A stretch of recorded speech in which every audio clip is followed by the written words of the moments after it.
What's up everybody, it's Cama, and in this video what I want to break down is self-sabotage. Maybe right now you are someone who is trying to improve a certain area of your life, whether that be your health and fitness, whether that be your finances, your relationship, or you're trying to attract a relationship, or maybe it's your emotional states that you want to increase, or maybe you're someone who is trying to break a habit that doesn't serve you right now. But no matter what happens, you find that you break that habit temporarily and then that habit finds its way back into your life. So what I want to break down is why this might be happening for you. And I want to break down a term in psychology called secondary gain. And put simply, secondary gain is when you receive some type of benefit for staying where you are.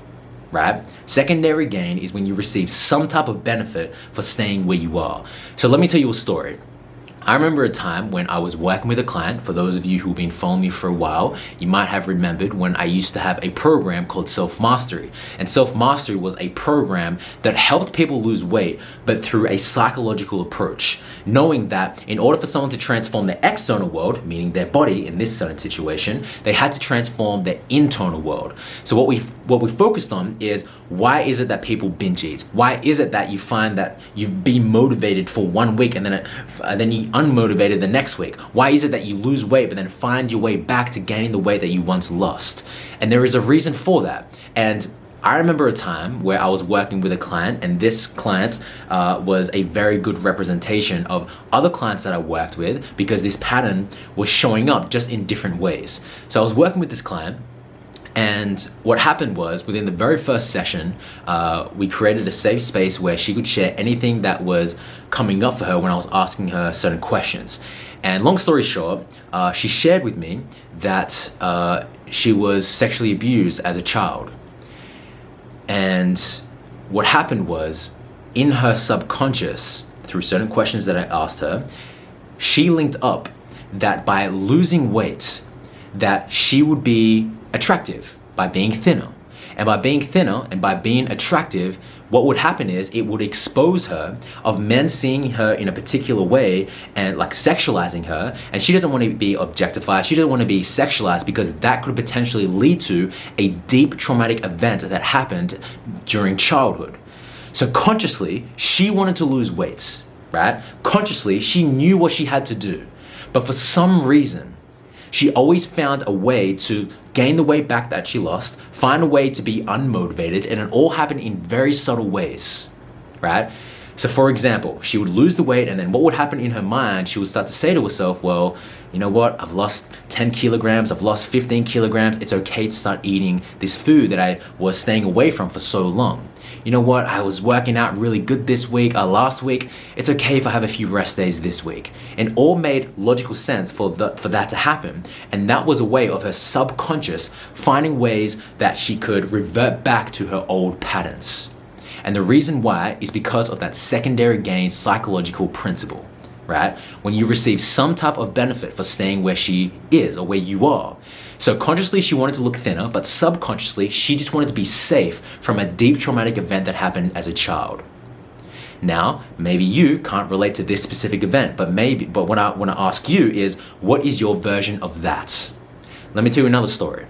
I was also working with a client recently, and I could relate to this dude, and we found out by asking certain questions that by him being too successful, or more successful than he already was, because he was already doing amazing, he already is doing amazing, but he was very overwhelmed by this certain level of success. He was working with so many clients because he's a coach, and he found that, and he's linked up in his minds that by taking on more clients, by being more financially successful in his business, then it would equate to higher levels of responsibility and even more overwhelm. So consciously, he knew what to do to increase his revenue every single month. But subconsciously, he was receiving the benefit of being not overwhelmed, being less overwhelmed, and having less responsibility by staying where he was. So he found subtle ways to self-sabotage his success and revert back to that financial ceiling that he was stuck at for so damn long. So my question to you is, what is the benefit that you are receiving for staying in a certain habit, a certain emotional pattern, or in a certain life circumstance right now? I'm going to ask that again, and I really want you to let this sink in.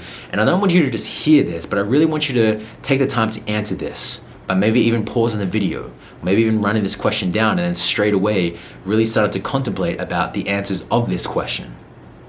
So what is the benefit that you are receiving from staying where you are, from having that certain habit that you find that you can't let go of, or being in this certain life circumstance? If you are finding that it's hard for you to let go of a habit, of an emotional pattern, of a certain life circumstance, then you may be addicted, subtly addicted, to the benefit that you are receiving from staying in this pattern, emotion, or life circumstance.